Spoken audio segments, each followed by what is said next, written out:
नलवा साहब यहाँ आए हैं और यहाँ के हालात को रिप्रेजेंट करेंगे। तो सबसे पहले हम कुछ चीज़ों पर नज़र डालेंगे। 70 साल से हिंदुस्तान आज़ाद होने के बाद कुछ स्कीमें यहाँ नहीं पहुँच पा रही थी, तो वो तमाम की तमाम स्कीमें यहाँ पहुँच गई है। लेकिन उल्टा पार्टी से कुछ गिला है। नलवा साहब से माजरत चाहता हूँ, गिला नहीं है लेकिन कुछ पेंडिंग है। जनाब नलवा साहब, आप बखूबी जानते हैं 87 से लेकर 2005 तक ये इलाका मतलब मिलिटेंसी के जद में रहा और उग्रवादियों ने किसी वक्त आप यहाँ के सर आप तवज्जो फरमाए, आप लोगों को पूछ सकते हैं।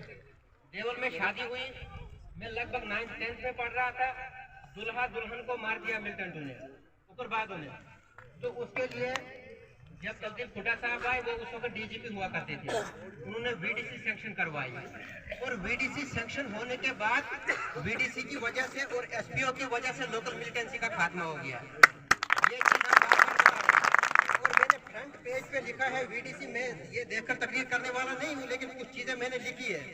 वीडीसी को कोई प्रेफरेंस नहीं है और हमारी वीडीसी को हालिया दौर में रियासत में बुलाया गया था, लेकिन कोई सुनवाई नहीं है। जनाब मैं आपसे रिक्वेस्ट करता हूँ, ये मेंबर पार्लियामेंट इलेक्शन हो या असेंबली का इलेक्शन हो, जो चीजें हम आपको नोट करवाएंगे, अगर आप उस पर नजरसानी करते हैं तो 56 गुलाबगढ़ से आपको दबाकर वोट मिलेगा। आप सब नोट करें, वीडीसी नंबर 1 है, डेली वेजेस है, पीएचई है, पीडीडी है। और डेली वेजेस में हमारा एक महकमा एजुकेशन डिपार्टमेंट में एडल्ट एजुकेशन में कुछ बच्चों को 2014 में सिलेक्ट किया गया, उनसे काम लिया गया, लेकिन अभी तक उनको कोई सैलरी नहीं है। 1-2 साल उनको सैलरी मिली थी। उसके बाद स्पेशल रिक्रूटमेंट, देवल मरद के मुकाम पे स्पेशल रिक्रूटमेंट होनी चाहिए और जीज बगली के मुकाम पे, तब जाके ये यहाँ का इलाका बेरोजगारी से बाहर आएगा। और उसके बाद पीएमएवाई के कुछ घर अभी बकाया है। रोड कनेक्टिविटी, सर आप देख लीजिए, रोड कनेक्टिविटी है, क्या हालत है हमारे रोड की। तो उसके बाद लाड़ बदर के दरमियान में बैक ब्रांच की आदत जरूरत है, सर नोट करिए। उसके बाद ये चीज मैंने देखकर नहीं बतानी थी, लेकिन कुछ चीजें रह जाती है। हमारे यहाँ जो बशीर चेयरमैन साहब है, 1 साल सर 1-2-4 साल पहले की बात है, इसी मुकाम पे जलसा हुआ और हमारे बशीर चेयरमैन साहब ने कहा, क्या कहा सर, समझने वाली बात है, लीडरशिप को कहा कि हमें लीडरों की जरूरत है और लीडरों को भी हमारी जरूरत है। कितनी समझदारी की बात है। इसलिए मैं लीडरशिप को, चौहान साहब को, नलवा साहब से गुजारिश करता हूं, आपको हमारी जरूरत है और हमें आपकी जरूरत है। जो चीजें मैंने आपको लिखाई है, अगर ये क्या कहते हैं मतलब सुनवाई नहीं होगी, ये चीजें सेक्शन नहीं मिलती है, तो 56 गुलाबगढ़ से मैं आपको साफ कह दूंगा, खास मसला है वीडीसी का। फिर हम ये क्या दावा करेंगे कि अगर इतने काम नरेंद्र मोदी जी की सरकार में हुए तो वीडीसी परमानेंट नहीं हो रही है। हमारे और जो स्पेशल मैं रिक्रूटमेंट की बात करता हूँ, काफी सारे जवान हैं जो बेल्ट फोर्स के लिए एलिजिबल है, वो सरहद पे लड़ेंगे, उन्हें सर स्पेशल रिक्रूटमेंट होनी चाहिए। पिछले साल आए थे डीजी सर, लेकिन वहाँ कुछ वो हंगामा हो गया, तो वो वीडीसी वाला आदमी वहाँ लड़ेगा, कहाँ गांव में लड़ेगा और हमारा जवान सरहद पे लड़ता है। दूसरा जनाब एक बात और अर्ज करूंगा, वक्त की काफी किल्लत है। 47 में हिंदुस्तान आजाद हुआ है। हमारी पहली लीडरशिप का आप हाल देखिए। हमारे आज के कुछ लोग, मैं अदबन गुजारिश करता हूँ, मैं आपसे माजरत हूँ, हमारे कुछ लोग अभी भी ऐसे हैं जो कहते हैं कि जम्मू शायद किसी आदमी का नाम है, जम्मू शायद किसी आदमी का नाम है, लेकिन जम्मू एक खास प्लेस का नाम है, पार्टिकुलर प्लेस का नाम है।